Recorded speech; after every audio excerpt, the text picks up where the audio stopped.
অষ্ট সখীগণ রাধারানীকে সঙ্গে নিয়ে যখন যমুনায় স্নান করতে নেমেছিল, তারা উলঙ্গ হয়ে নেমেছিল। কেন? কৃষ্ণ বিরহে তারাও গোপ্রাণ তেজিবে বলিয়া উলঙ্গ হয়ে নেমেছিল যমুনাতে গিয়া।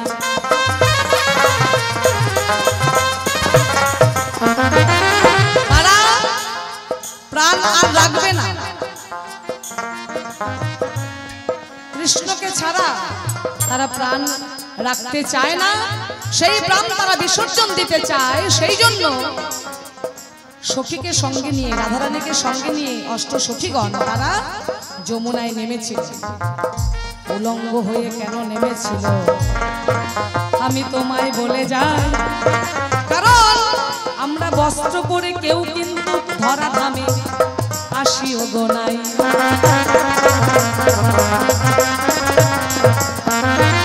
উলঙ্গ হয়ে এসেছি ভাবেও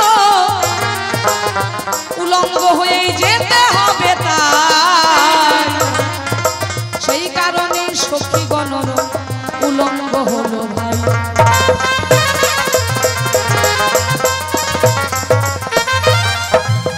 কিন্তু বরুণ দেবতা সেটা কিছুতেই মানতে পারছিলেন না যে কৃষ্ণ বিরহে সখীরা এবং রাধারানী তারা কেন প্রাণ ত্যাগ করবে, এটা মানতে পারছিল না বলেই শ্রীকৃষ্ণকে যখন খবর দেয়, কৃষ্ণ দৌড়ে ছুটে এসে সেই বস্ত্রগুলো লুকিয়ে রাখলো। তাই কদমের ডালে যখন বাঁশি বাজিয়েছিল, তাই তখন রাধারানী এবং সখীগণ দেখতে পেল কৃষ্ণ এসে গেছে ভাই।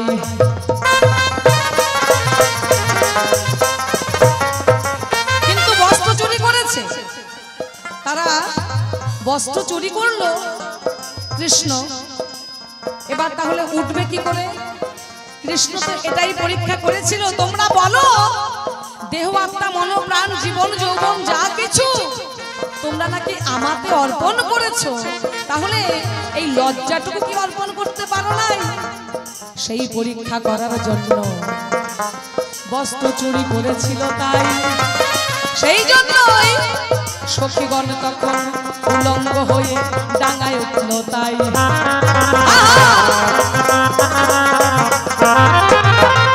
আবার তুমি বলে গেছো আমি জানতে চাই কি পাণ্ডু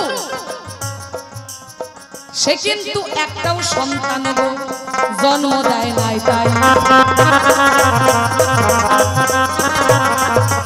ঠিক বলেছো তুমি, একদম ঠিক।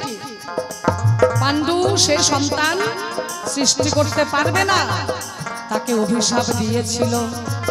শাস্ত্রে দেখতে পাই নারীর সঙ্গ করলে সে মারা যাবে, এই অভিশাপ পায়। সেই কারণে সে সন্তান সৃষ্টি করতে পারেনি। আবার এটাও বর দেওয়া হয়েছিল, যেমন কুন্তিকে বর দিয়েছিলেন তুমি যেই দেবতাকে স্মরণ করতে চাও তাকেই তুমি স্মরণ করতে পারবে, তার দ্বারাই তোমার সন্তান হবে। তাই এক একটি দেবতাকে নিয়ে স্মরণ করে এইভাবেই পাণ্ডবদের জন্ম হলো। তোমায় বলে যাই আরো অনেক জিজ্ঞাসা রেখে গেছে আমারও গো ভাই।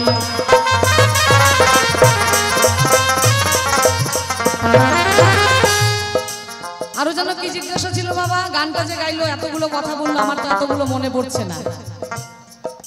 কি কি যে জিজ্ঞাসা ছিল আরো? বলছে দাঁড়া দাঁড়া আসি।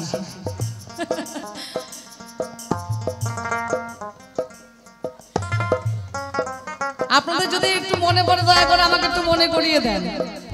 এতগুলো কথা গানের মধ্যে বলে গেছে, যদি ভাগ ভাগ করে বলতো হয়তো বা মনে থাকতো। হ্যাঁ, এরকম অনেক জিজ্ঞাসা রেখে গেছে, যখনই আমার মনে পড়বে তখনই আমি বলবো, কেমন? তবে ভাই তোর কাছে ওগো আমি জানতে চাই, বর্তমানে যুগে কেন বউকে গুরুর মতো দেখা হয়, এটা কি জীব শিক্ষা রয়ে গেছে তাই। ও দাদা থাম থাম থাম, বউ নিয়ে খুব ব্যস্ত হয়ে গেছে, একটু শুনুন দাদা, ভালো করে শুনে নাও। ও রাধা কেন? আচ্ছা পরে আমি আগে উত্তরটা দিয়ে নিই, তারপরে আমি ওই কথাই বলবো আবার। আচ্ছা মায়েরা, আপনার স্বামীর সঙ্গে আপনার কি সম্বন্ধ? কেউ জানেন না? জানে কবে না, লজ্জা লাগিচ্ছে। জানে তাও কয় না। জানে তাও কয় না। শোনেন, স্বামীর কাছে আপনি অর্ধাঙ্গিনী, স্বামীর কাছে আপনি সহধর্মিনী, কি অনেক উপাধি স্বামীর কাছে স্থির। আচ্ছা, মায়ের সঙ্গে সন্তানের কয়টা প্রেম বলেন শুনি একটু? আপনার ছেলের সঙ্গে আপনার কয়টা প্রেম, কয়টা ভালোবাসা জানেন না? ভালো করে শোনেন আগে। মায়ের সঙ্গে সন্তানের দুই রকম ভালোবাসা, দুইটা, একটা শাসন একটা আদর, তাই তো? দুইটা ভালোবাসা। আদর যেভাবেই করুক, শাসন যেভাবেই করুক করতে পারে, সেটা মায়ের সঙ্গে সন্তানের এই সমস্যা, এইটুকু মাত্র এরিয়া। আচ্ছা, মায়ের সঙ্গে সন্তানের মধুর প্রেম হয় কোনো শাস্ত্রে আছে? ও ভালো করে বুঝে নে। আমি এখন তোকে পুরুষ মনে করছি, দাদা মনে করছি। মায়ের সঙ্গে সন্তানের বাৎসল্য প্রেম, বাৎসল্য প্রেমের দুইটি ধারা, আচ্ছা, শাসন এবং আদর, বাহ, দুই ধারা আছে। আর স্বামীর সঙ্গে স্ত্রীর 5 রকম প্রেম, যাহাকে মধুর প্রেম বলা হয়। কি বোঝেন না এখনো? এমনি কি কুটনি বুড়ি কয় মায়ে, যদি ওই যে যদি রামচন্দ্রের মাও যদি কৈকেয়ীর মতো হয়, তোমার রামচন্দ্রের মা কয়টা মা? কৌশল্যা, সুমিত্রা, কৈকেয়ী। আচ্ছা, যে মা তার সন্তান তুল্য রামচন্দ্রকে বনবাসে পাঠায় হিংসা করে নিজের ছেলেকে রাজা করবে বলে, চিন্তা করেন সেই মা ভাত পাবে? সেই মায়ের সাওয়ালে ভাত দিবে? দেবে না। রামচন্দ্র বলেছিল, মা বনবাসকালে মা তুমি আমার বনবাস চেয়েছো আমার পিতার কাছে, আমি সেই দুঃখেই আজকে সত্য পালন করার জন্য আমি বনে যাচ্ছি মা, হাসি মুখে আমাকে বিদায় দাও। কৈকেয়ী বইমুখ হয়ে ঘরের মধ্যে দাঁড়িয়ে আছে, বিদায় দিচ্ছে না। রাম বলছে, কি প্রহেলিকা মা, তুমি আমার বনবাস চেয়েছো বাবার কাছে পিতৃ সত্য পালন করার জন্য, আমি তো তোমার কারণেই বনে যাচ্ছি, আবার তুমি বিদায় দিচ্ছ না কেন? কি রহস্য লুকিয়ে আছে কেন? অনেকে রামায়ণ পড়েছেন, একটু মনে করিয়ে দিই। কৈকেয়ী বললেন, রাম তোকে আমি বনবাসে যাওয়ার জন্য চেয়েছি বটে, এ কথা সত্য, তোর পিতার সত্য পালন করতেছিস, কিন্তু বল তোকে আমি বনবাসে যাওয়ার জন্য সবাই বিদায় দিলেও আমি বিদায় দেব না কেন মা? তুমি তো বনবাস চেয়েছো, কি তোমার মনের আশা বলো? বলো, শোন রাম, আমার একটাই দুঃখ, তুই কৌশল্যার গর্ভে জন্মগ্রহণ করলি কেন? আমার গর্ভে আসতে পারলি না, আমি ভগবানের মা হতে পারলাম না, আমার বড় দুঃখ এইটাই। তুই কথা দে আমাকে, তুই পরজন্মে আমার গর্ভে আসবি, আমি ভগবানের জননী হব, এটা আমার বড় ইচ্ছা, তুই পূর্ণ করবি, কথা দে, নইলে কিন্তু বনে যাবার বিদায় আমি দেব না। রাম বলল, ঠিক আছে মা, তোমার আশা পূর্ণ হবে, তবে মনে রেখো তুমি চেয়েছো তোমার গর্ভে জন্ম হওয়া মাত্র, এটাই আমি সত্য পালন করব, কিন্তু মনে রেখো আমার মা যেরকম কাঁদছে, ধুলাই পড়ে জীবন অনাহত করছে, তুমি সেই দিন মনে রাখবে যেই দিন তোমার গর্ভে জন্মগ্রহণ করব, পরজন্মে জন্মগ্রহণ করা মাত্রেই তোমাকে ছেড়ে যাব, তোমাকে মা বলে ডাকবো না, তোমার স্তনদুগ্ধ আমি পালন করব না। হরি বল, হরি বল। কথাটা বুঝতে পারলেন? সেই জন্যে কৈকেয়ী হলো দৈবকী, কারাগারে বন্দি, এটা কুটনি মা নয়, এইরকম মা হলে না ভাত পাবে না, ব্যাপারটা বুঝিস। শোনো শোনো, ওগো দাদা তোমারে জানাই, তোমার কাছে জিজ্ঞেস করেছি রাধা মামি প্রেম কেমন হয়।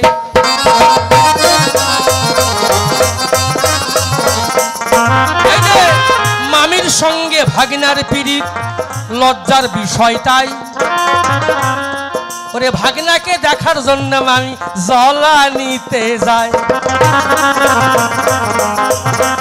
আস্তে এই যে বউ বেটিগুলা খারাপ করিছে, যারা বউ যারা খারাপ হয়েছে রাধাকে দেখে, বাস্তব দৃষ্টান্ত কি, স্বামী অফিসে গেছে, আমার বাড়ির বউ আছে, হ্যালো তুমি কোথায় আছো, প্রেমিক প্রেমিক, হ্যালো কোথায় আছো, এই তো এই মোড়ের দিকে একটু এসো না গল্প করি, স্বামী তো অফিসে গেছে, তাই তো। রাধারানী এই এই ধর্মটা জগতে শিখালো, ওরে স্বামী থাকতে ভাগনার সঙ্গে পীড়িত করিল। শোনো,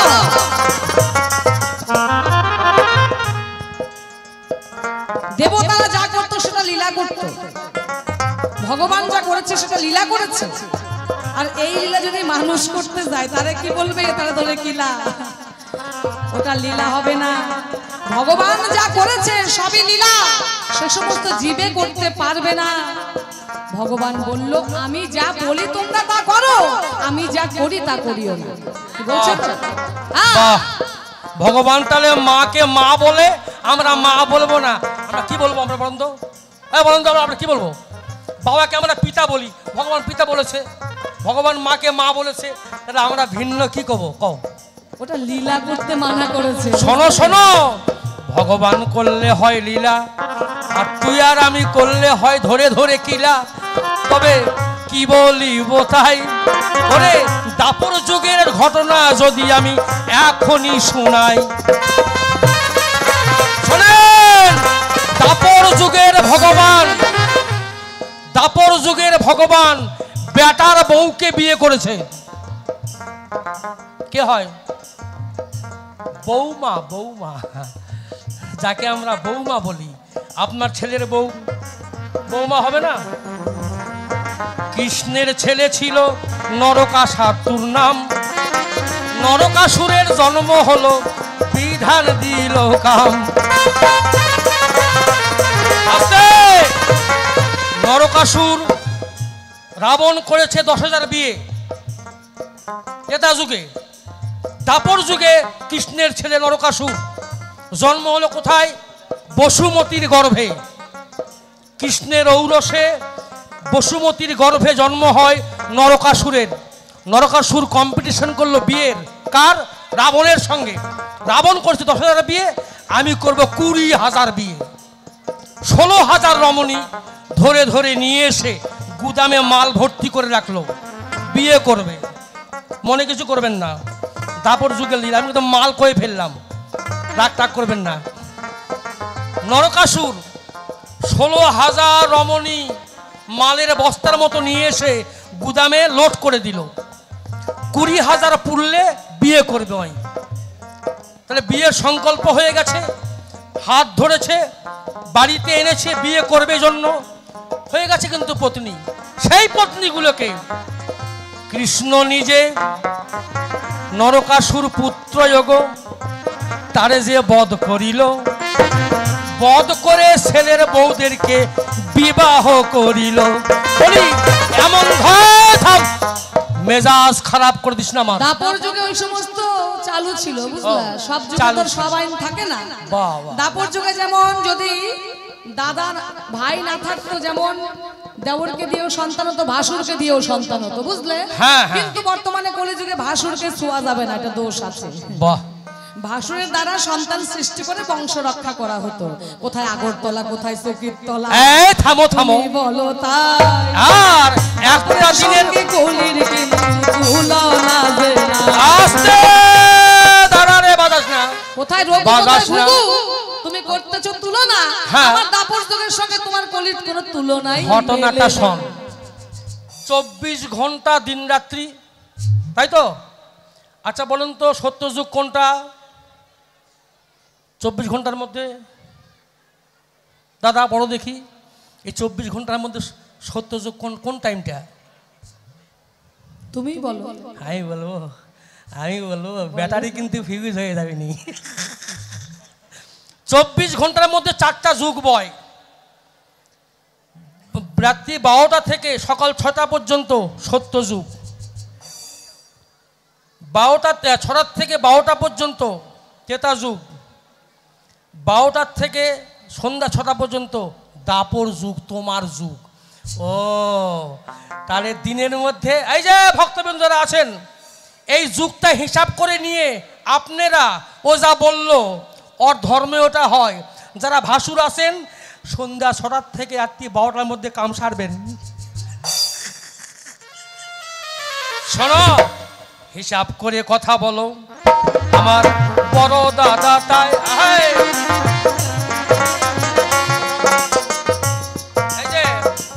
যুধিষ্ঠির, ভীম, অর্জুন, নকুল, সহদেব, এই যে 5টা ভাই, এরা বাপের কেউ নয়। উনি বলল ওই যুগে এটা হয়, তাহলে এই যুগেও হবে।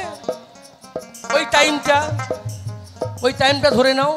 তবে কলিযুগে আমার ধর্ম কোনো কিছু নাই। একবার হরিনাম করলে পরে পাপ হয়ে যাবে ক্ষয়।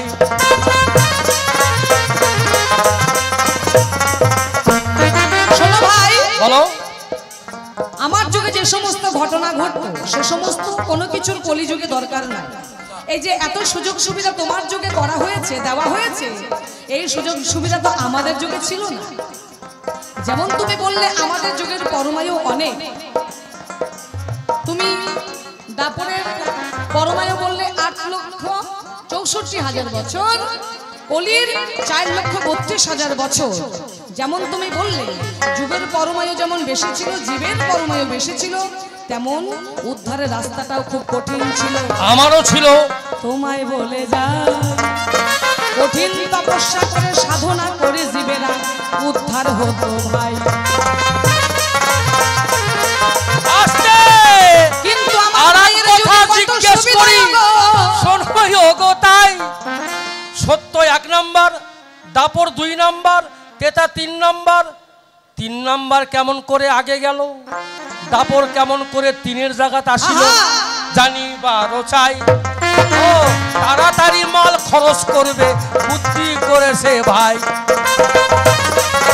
আস্তে আস্তে এইবার মনে পড়েছে, বলেছিল না যে অহল্যা সতী নাকি প্রিয় শিষ্যর সাথে নষ্টি ফষ্টি করলো। আরে নষ্টি ফষ্টি করে না, কোনো পীড়িত করে না। সেই অহল্যা সতী, তার স্বামীর নাম কি? গৌতম মুনির স্ত্রীর নাম অহল্যা সতী ছিল। তাদের প্রিয় শিষ্য ইন্দ্র একদিন সতীত্ব নাশিল।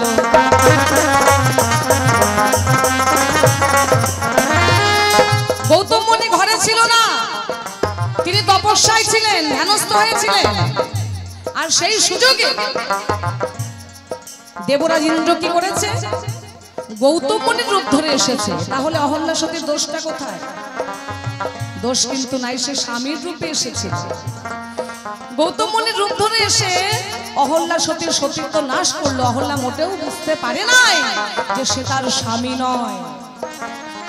সতীত্ব নাশ করে যখন চলে যায়, একটু পরেই গৃহে গৌতম মুনি এলো। আমরা শাস্ত্রে যাহা পাই, এসে অহল্যা সতীকে একটু ওগো এলোমেলো দেখতে পাই।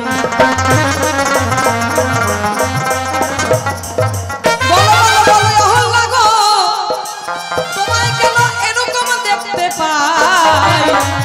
অহল্যা সতী বলে, স্বামী ওগো তোমার কি কিছুই জানা নাই? বলছে স্বামী তুমি কিছুই জানো না? এ তুমি কি বলছো? একটু আগেই তো তুমি গৃহে এসেছিলে, আবার ফিরে চলে গেলে, আবার এক্ষুনি ফিরে এসে বলছো যে আমাকে এরকম এলোমেলো কেন দেখাচ্ছে? তুমি কি কিছুই জানো না?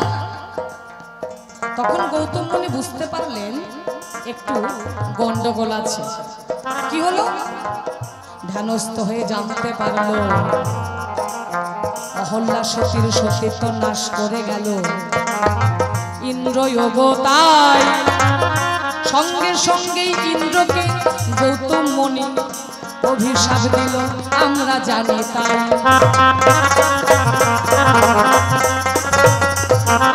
ইন্দ্র, গুরু মায়ের রূপ থেকে তুমি মাতৃজ্ঞান করতে পারো না, তোমার জনির প্রতি এত লোভ। যাও, তোমাকে অভিশাপ দিলাম, তোমার শরীরে সহস্র যোনি হবে। সেই কারণে সেই পাপে ইন্দ্রের শরীরে সহস্র যোনি হলো। এবার অহল্যাকে কিন্তু বাকি না রাখিল।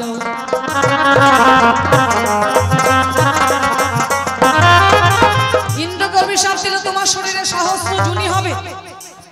অহল্যাকেও বাকি রাখলেন না। অহল্যাকে বলছে, অহল্যা তুমি কেমন সতী নারী, তুমি তোমার স্বামীকে চিনতে পারো না? যাও, তোমাকে অভিশাপ দিলাম, তোমার এই অপরাধে তুমি পাষাণী হয়ে যাবে। অহল্যা সতী কেঁদে কেঁদে বলছে, স্বামী সত্যি আমি বুঝতে পারি নাই সে যে তুমি ছিলে না, সে যে ইন্দ্র ছিল। বেশ, তোমার অভিশাপে আমি যে পাষাণী হয়ে যাব, তুমি এ কথাটাও বলে দাও, এই পাষাণী কুল থেকে আমি কবে উদ্ধার পাবো স্বামী? তখন গৌতম মুনি বললে, ত্রেতা যুগে রাম অবতারে রামের পাদ স্পর্শে তুমি উদ্ধার হবে তাই। এই কারণেই অহল্যা সতী তখন পাষাণ হলো ভাই।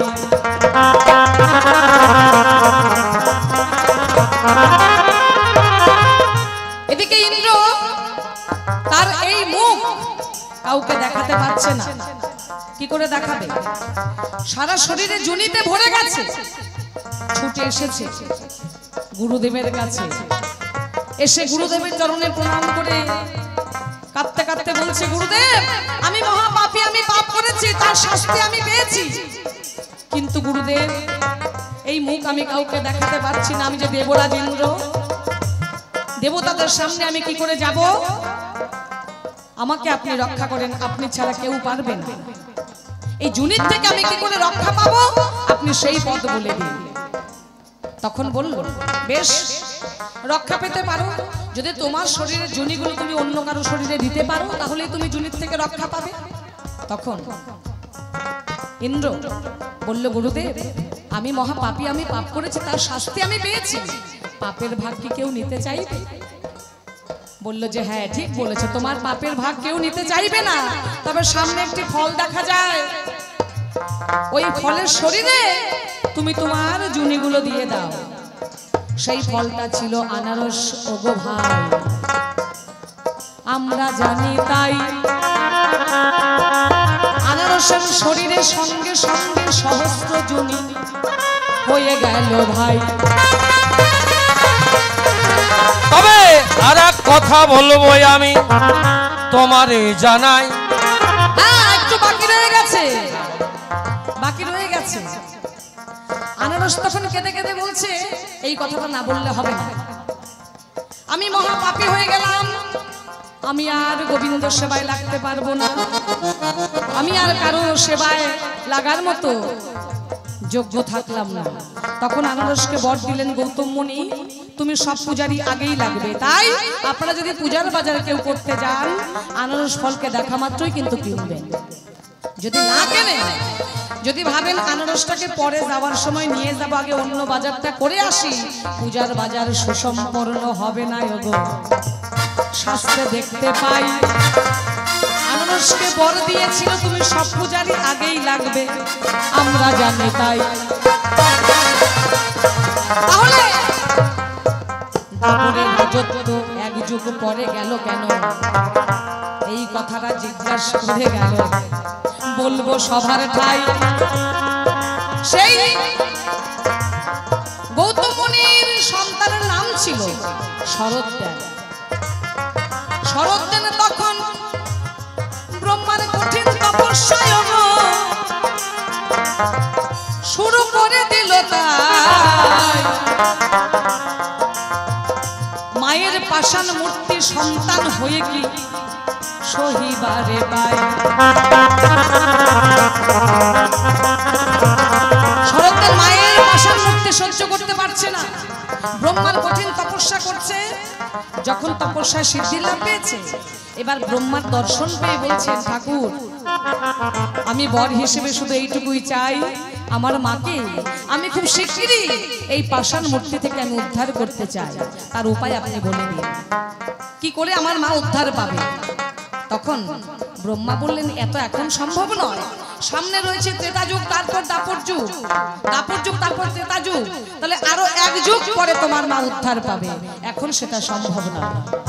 তখন শরৎদেব বলছেন, না ঠাকুর, যেভাবেই হোক আপনি মাকে উদ্ধার করুন। সেই কারণেই ব্রহ্মা বললেন, তথাস্তু, তোমার জন্য আমি এইটুকুই করতে পারি, তারপরে রাজত্বটা আমি এক যুগ পরে দিতে পারি। আমরা জানি একের পরে দুই হয়, দুইয়ের পরে তিন হয়, তারপরে চার হয়, আমরা জানি তাই। কিন্তু এইখানে একের পরে তিন এসে গেল, দাপর যুগ পরে চলে গেল ভাই। এইটুকুই কারণ ছিল, আমি তোমায় বলে যাই, আমার কোনো অপরাধ ছিল না ভাই, পিতা করে দিল তাই। তবে তুমি আমার যাহা জিজ্ঞেস ছিল, একে একে সব বলা হলো, সময় বেশি নাই। নামে রুচি, জীবে দয়া, বৈষ্ণব সেবন আমরা করব ভাই। কলিযুগের এই তো ধর্ম, এই ধর্মের মর্মযোগ সভাতে জানাই। নামে রুচি, জীবে দয়া, বৈষ্ণব সেবন করায় গোছায়। ভাষাটা কি? নামে রুচি, জীবে দয়া, বৈষ্ণব সেবন, ইহা ছাড়া ধর্ম নাই কলিযুগে, শোনো সনাতন। তাই তো? এটা আমার বানানো কথা নয়। আচ্ছা, নামে রুচি, এ নামে রুচিটা কি? আচ্ছা, জীবে দয়া এটা কি? বাড়িতে একটা কুকুরও পোষে, বিড়ালও পোষে, তাই না? আত্মীয় কুটুম্বও আসে, ভিক্ষা টিক্ষায়ও দেয়, এটাই কি জীবে দয়া? না, এর গভীরতম ব্যাখ্যা আছে। কোন জীবে দয়া করতে বলা হয়েছে সেইটা আমরা বাহির জগৎ থেকে বুঝি না। সবার মধ্যেই জীব আছে, তাহাকে দয়া করতে হবে। সেটা কোন জীব, গুরুর কাছে শুনে নেবেন, অত কোয়া যাবে না। বৈষ্ণব সেবন, আচ্ছা বৈষ্ণব যদি মুসি হয়, আপনারা তো ঘৃণা করবেন, এই ওখানে জুতা সেলাই করে, ও আবার নিয়ে আইছে সেবা দিবে, কথা হলো একটা কি? তাই তো না, বৈষ্ণব সেবা দিয়েছিল কেবা, দেবী দেবা সবাই দিয়েছিল বৈষ্ণব সেবা। কিন্তু বৈষ্ণব নিরীক্ষণ করা বড় মুশকিল, মানে চেনা খুব মুশকিল। মুসি হলেই যে বৈষ্ণব হবে না, খালি ব্রাহ্মণ হলেই বৈষ্ণব হবে তা তো নয়। রামদাস মুচি জুতা সেলাই করে, রাস্তার ধারে বসি। থাম থাম থাম, আমি তোর আগে কথাটা বলি, তুই চুপ করে আসিস না দাদা, থাম, তোকে বানাবো এখন গাধা। ভালো করে শোন। দাদাকে সম্মান দিতে জানে না? না না না, আমি যে সম্মান দিচ্ছি, ভাইকে সম্মান করে না না, সম্মান দিচ্ছি। আমার দাদা খুব ভালো, একেবারে দাদা থাকে গাধার মতো। কারণ কৃষ্ণের দাদা ছিল বলরাম, সেও সত্যি তাই, বড়রা তো গাধাই হয়, কিচ্ছু বলে না। কিন্তু বলরামের দুইটা বউ, বাবা রে, থাক পরে কব ওটা, তুইও যেরকম তোর ভাইও সেরকম। আচ্ছা শোনো, আকাশের চন্দ্র সে গুরুপত্নী হরণ করলো, বৃহস্পতির স্ত্রী তারা দেবীকে শিষ্য হয়ে হরণ করে নিয়ে আসলো। নিয়ে এসে কয়েকদিন বাড়ির থুলো, কয়েক মাস থাকার পরে পেটে একটা বাচ্চাও দিল। তার নাম কি জানেন? বুধ। আকাশে তারা হয়ে গেছে। না না, আমি দাদা তোর ধর্মের সময় না এরকম হয়, এরকম হয়, এটা তো হয়। না না না, আমি নিন্দা করি নাই, দাদা হয়তো কি বলবো বলেন, দাদার শালি হলে তো ছোট ভাইয়ের সঙ্গে অনেক কিছু হয়, তাদের কিছু হয় না আর কি। যাই হোক, আমার বৈষ্ণব সেবা দেব একটু আসরেতে বলি। যত আছে সাধু গুরু বৈষ্ণব দেবেন চরণ ধুলি।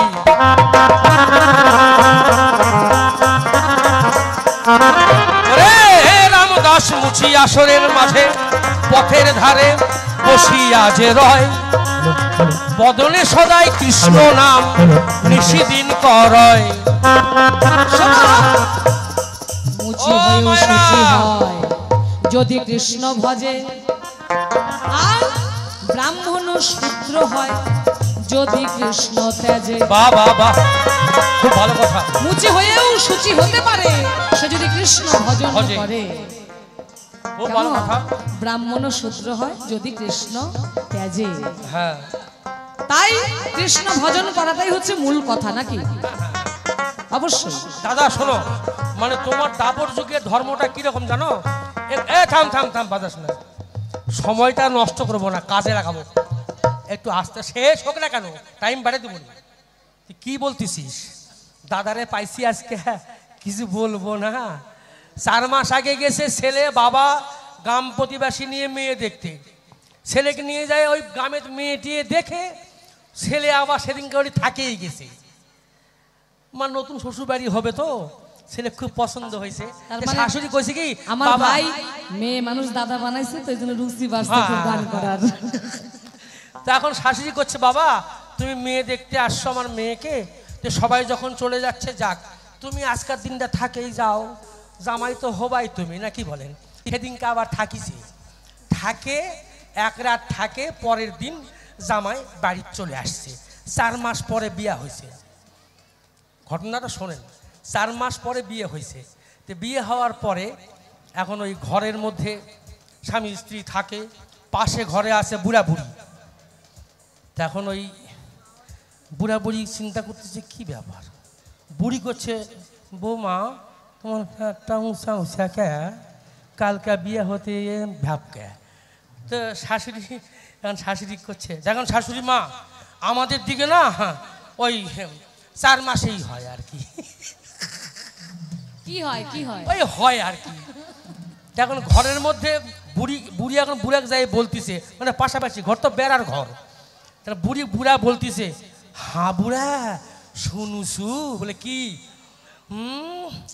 আরে চোদ বৈশাখ জ্যাঠ, এরই মধ্যে বৌমার 4 মাসের ব্যাট। কথাটা শোনেন, খুব হাস্যকর। এখন ওই বুড়া করছে সর্বনাশ, বিয়া হওয়া হলো 4 মাস, এরই মধ্যে 2 দিন, মানে বিয়া হওয়া 2 দিন হলো, 4 মাসের কেমন করে হলো? শুনতে শুনতে ওই পাশে ঘরে বৌমা ছিল, বৌমা শুনতে পাইছে, শালা আমাকে নিয়ে আলোচনা করছে। তো শুনতে শুনতে বৌমা করছে, শ্বশুর বাবা ওই ঘরে তো আপনারা কি গল্প করতেছেন আমি সব শুনেছি, কিন্তু শোনেন হিসাব করলে ঠিক মতো করো, যেই দিন থেকে দেখাশোনা ওই দিন থেকে ধরো। এটা হচ্ছে দাপর যুগের লীলা। তবে দেখো, দাপর যুগ আর কলি যুগের দ্বন্দ্ব আর বেশিক্ষণ চালানো যাবে না, রাত শেষ হয়ে যাবে তবু আমাদের ঝগড়াঝাটি মিটবে না। একটা গানের একটা অনুরোধ করেছে, সময় শেষ, একটা গানের অনুরোধ করেছে, তুই একটা গাইবি আমি একটা গাইবো।